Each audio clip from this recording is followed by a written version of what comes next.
Pemirsa Bali TV, berjumpa kembali bersama saya Winata dalam program Bali Post Talk, dan kali ini saya berada di gedung Komisi Pemilihan Umum Denpasar dan saya akan mewawancarai Ketua KPU Denpasar Bapak Wayan Arsejaya.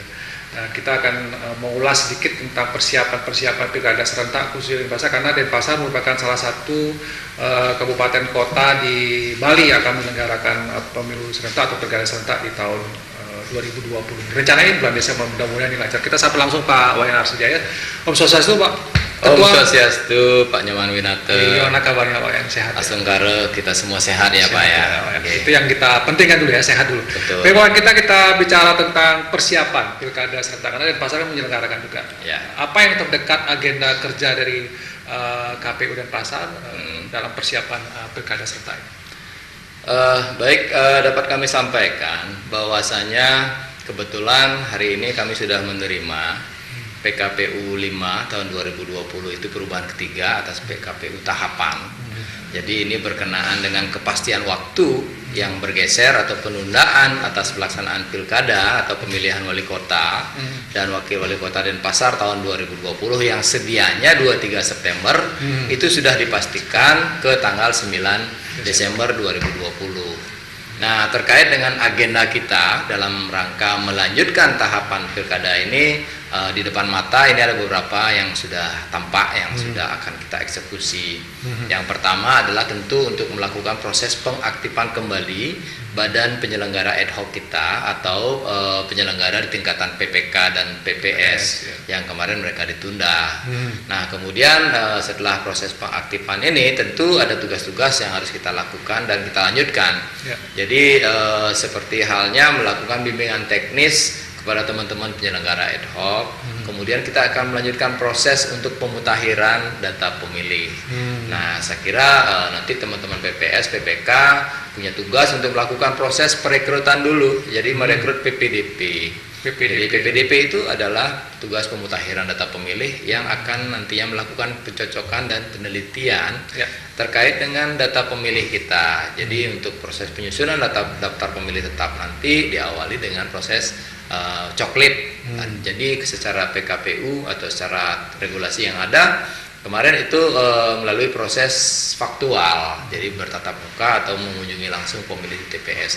Namun nanti tentu ada perubahan-perubahan karena kita ada di masa pandemi. Nah, ini terkait penundaan juga karena memang faktor ada pandemi ini, tentu pelaksanaan tahapan lanjutan nanti juga akan menyesuaikan dengan pandemi. Berarti ini tanggal 15 Juni itu mulai start pengaktifan kembali, masa kerja, mulai masa kerjanya dimulai, dan tahapan-tahapan yang kemarin sempat tertunda akan dimulai per 15 Juni. Betul sekali Pak Nyoman. Kalau kita bicara tentang mungkin ada perubahan-perubahan tidak yang dilakukan, karena kan sekali lagi ini masa pandemi itu Pak Ketua. Apa saja ya perubahan-perubahan prinsipil yang mungkin harus dipersiapkan oleh KPU Denpasar terkait dengan pilkada serentak ini, terutama tahapan-tahapannya? Apakah misalnya karena pandemi tugasnya harus seperti apa itu ada protokol kesehatan yang harus dipenuhi? Oke, betul sekali Pak Nyoman. Dan jadi kita untuk melaksanakan tahapan lanjutan di tengah pandemi ini ada beberapa hal yang sudah kami lakukan sembari kita menunggu kemarin regulasi terkait dengan mengeksekusi pencoblosan di tanggal 9 Desember. Yang pertama itu menyesuaikan, secara teknis kita menyesuaikan jumlah pemilih di tiap TPS. Nah, sesuai dengan undang-undang dan sesuai dengan regulasi sebelumnya, sebelum pandemi itu paling banyak 800. Nah, dalam masa pandemi ini disesuaikan menjadi pemilih paling banyak 500 per TPS. Ini berimplikasi kepada penambahan jumlah TPS.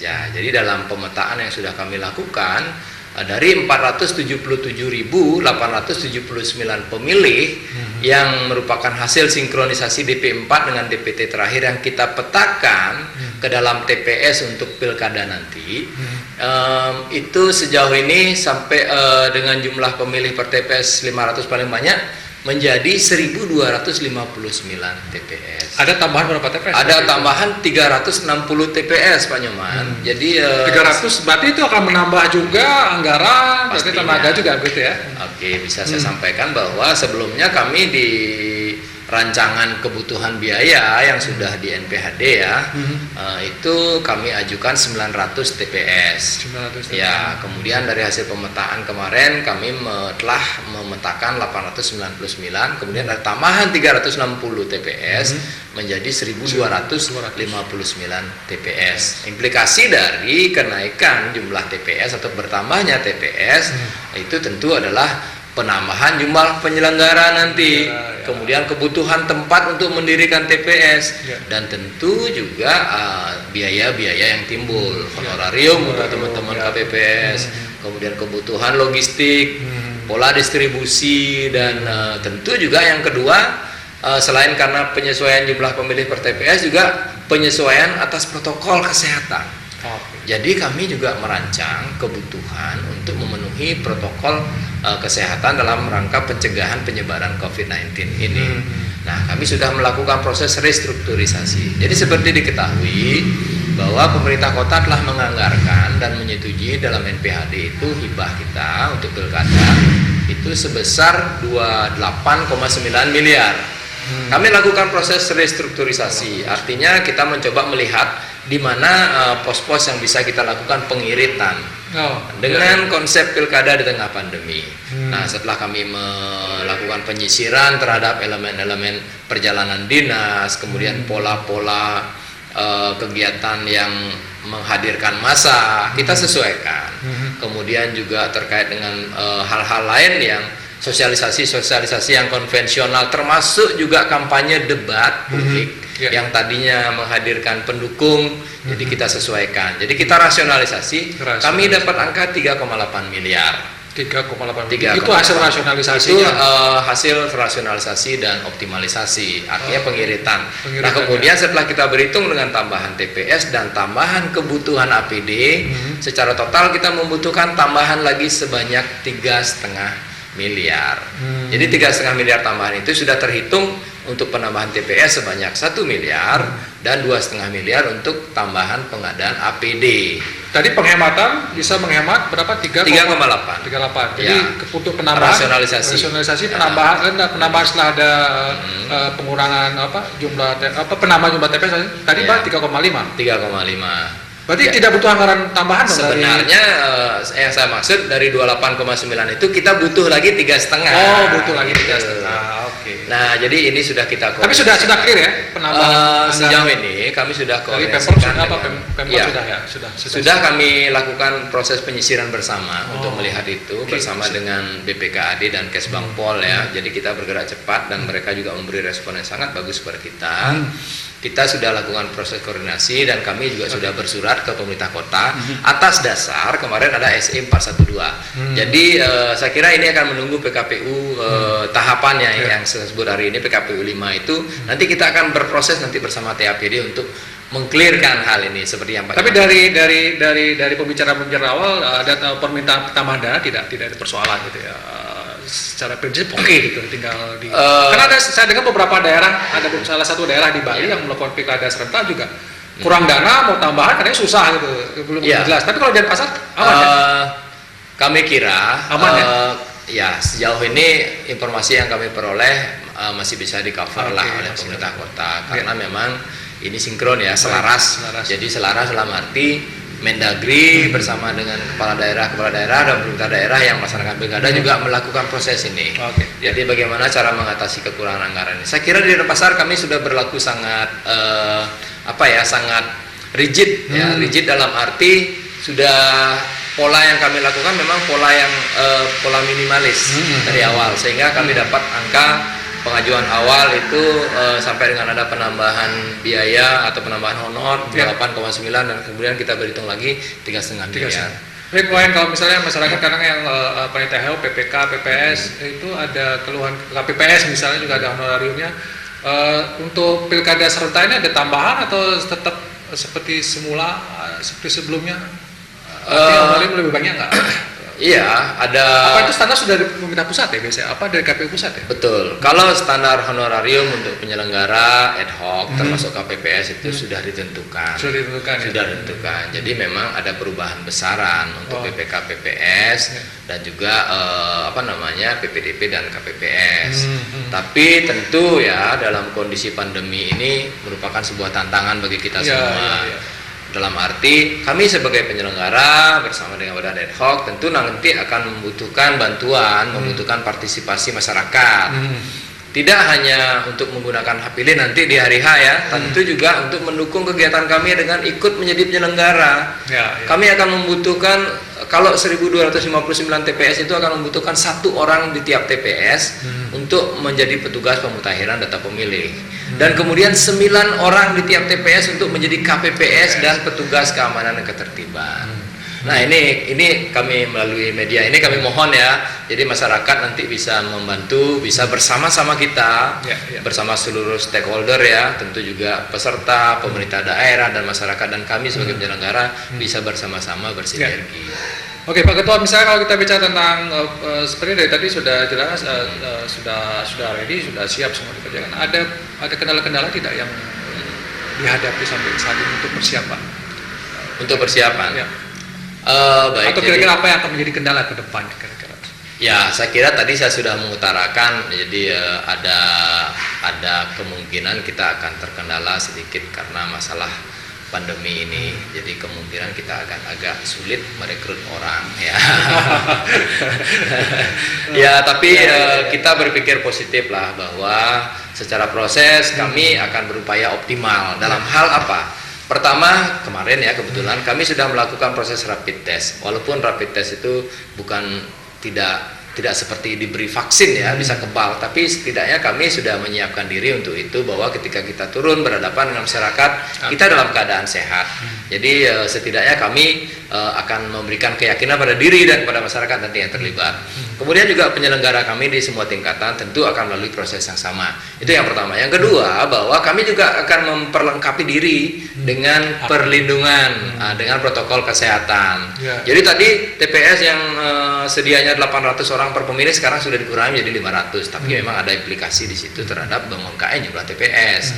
Lalu kemudian kita akan melengkapi petugas-petugas kita dengan face shield ya, pelindung wajah yang berbahan transparan itu, kemudian masker, hand sanitizer, sarung tangan. Kemudian proses protokol kesehatan di TPS juga disinfektan.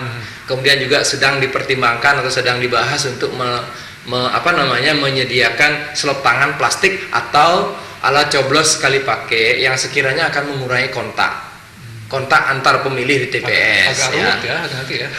Ya, tapi saya yakin ini bisa kita lakukan. Tapi sudah dipersiapkan ya prosedur. Selain itu tinta yang kemarin celup mungkin sedang dipikirkan untuk tinta semprot. Tapi kalau kita berpikir tinta, dia bukan menjadi media karir yang baik ya untuk virus ya. Ya, tapi ya hal-hal tersebut sudah menjadi perhatian kami penyelenggara. Dan juga termasuk dipikirkan bahwa Denpasar ini kan sepertinya sekarang cukup banyak transmisi lokal gitu ya. Ini juga menjadi PR berat juga buat KPU Denpasar menyiapkan protokol kesehatan, bagaimana pemilihan nanti betul-betul kita aman gitu ya. Mungkin satu pertanyaan yang agak, nanti kalau misalnya per TPS itu 500 orang ya maksimal. Nah gimana nanti sistemnya, apakah digilir ada shiftnya orang, kan takutnya nanti orang bergerombol datang ke TPS. Apakah sudah dipikirkan itu oleh KPU? Ya, kami sudah memikirkan sejauh ini dan kami juga memang ada rencana untuk melakukan proses simulasi. Jadi proses simulasi nanti bisa menjadi sebuah role model. Kira-kira di bagian mana yang kita perlu perbaiki dan kita lakukan stressing untuk proses penyelenggaraan nanti. Nah, saya kira kalau 500 orang kita bisa bagi-bagi ya, kita bisa bagi-bagi karena memang satu penyelenggaraan pilkada ini dilaksanakan pada hari yang diliburkan. Kami ingin masyarakat bisa menggunakan hak pilihnya sebaik-baiknya dan kami melayani dengan sebaik-baiknya. Kalau kita berbicara waktu, waktu yang diberikan untuk pemilih menggunakan hak pilih itu dari pukul 7 sampai pukul 13. Kita bisa optimalkan. Jadi tetap sampai pukul 13 ya? Tetap sampai pukul 13. Jadi pada pukul 13 itu pemilih yang masih sudah terdaftar, masih menunggu di TPS, tetap bisa kita layani sampai dengan habis. Oh, oke. Pemilih itu surat suara habis. Oh, berarti dari perpanjangan waktu karena ini Nggak masa ada. pandemi nggak ada Belum lebih dari ada. 3 bulan belum ada ya. Belum. Tapi mungkin karena ini juga lebih simpel ya kalau pemilihan. Beda dengan pemilihan Sangat pileg kemarin berbeda ya, ini lebih simpel. Pileg atau pemilu 2019 memberi kami pelajaran yang luar biasa ya Baik. kepada kita dan masyarakat. Baik. Jadi 5 surat suara tidak akan sebanding dengan 1 surat suara untuk Satu surat pilkada suara. Mungkin 2020. jauh lebih cepat. Ya, pasti akan begitu, Pak. Saya merasakan karena juga saya ketua KPPSD. Baik, mungkin sebagai penutup di diskusi kita di Bali Postok ini, mungkin Pak Ketua ada harapan kepada masyarakat Denpasar mungkin ya. Bagaimana kita ya tetap kita sepakat bagi bagian dari demokrasi pilkada serentak pemilihan wali kota, wakil kota Denpasar ini kita harapkan memang lebih bisa lancar. Ada yang mau disampaikan? Betul. Baik, tentu kami sebagai penyelenggara mari kita bersama-sama ya untuk di masa pandemi ini untuk melakukan atau melaksanakan segenap himbauan dan ajakan berkaitan dengan protokol kesehatan. Ini yang pertama. Ini untuk melindungi diri kita, melindungi orang-orang yang ada di sekeliling kita dan ini tentu akan nanti bermuara pada bagaimana pandemi ini bisa berakhir. Yang kedua, bahwa dalam proses penyelenggaraan pilkada kita di 2020 ini merupakan agenda politik ya. Jadi agenda politik dalam hal bahwa kita berdemokrasi, kita menegakkan demokrasi, ini menjadi sebuah hal yang penting dan ini sudah menjadi keputusan politik dan sudah menjadi komitmen kita. Jadi perlu masyarakat memahami bahwa ini merupakan agenda yang tidak bisa ditunda lagi karena ada banyak hal tersangkut di situ, termasuk bagaimana nanti kita mendapatkan seorang pemimpin ya, seorang sepasang pemimpin yang memiliki legitimasi yang kuat di masyarakat melalui proses pilkada ini. Dan tentu proses pilkada juga akan memberi imbas kepada kita semua, selain bahwa ada kegiatan-kegiatan yang dalam posisi rentan pandemi, tapi juga bisa memberikan sebuah benefit dengan menjadi penyelenggara, misalnya akan ada benefit di situ sebagai honorarium dan segala macam. Tentu kita tidak menutup mata ya bahwa ini bisa memberi benefit kepada masyarakat kita. Namun terlepas dan jauh daripada itu, semua ini adalah bertujuan yang sangat mulia ya, bertujuan baik. Bagaimana kita nanti memberikan tanggung jawab kepada pemimpin nanti yang terpilih untuk melakukan proses pemulihan secara menyeluruh di kota kita tercinta ini di Denpasar. Baik. Nah itu saya kira Baik. nyaman. Terima kasih Pak ya. Saya kira ini memang kesepakatan kita bersama bahwa seluruh elemen masyarakat di tengah pandemi ini proses-proses politik ini tetap harus bisa berjalan tentu dengan memperhatikan protokol kesehatan gitu ya. Dan KPU sudah mempersiapkan secara detail. Yang pertama adalah bagaimana melindungi proses ini nanti terutama dari kesehatan supaya mungkin tidak jadi penularan baru, misalnya nanti kalau sebuah TPS malah menjadi sebuah klaster-klaster baru. Penularan itu tentu sudah diantisipasi oleh KPU dan tentu kita berharap pemilihan wali kota di Kota Denpasar ini bisa berjalan dengan baik, dengan penuh semangat dan penuh demokratis. Demikian diskusi saya di Bali Postok ini, selalu saya akan tutup dengan semoga badai ini segera berlalu dan pemilu bisa berjalan dengan jauh lebih baik lagi. Sampai jumpa di Bali Postok berikutnya.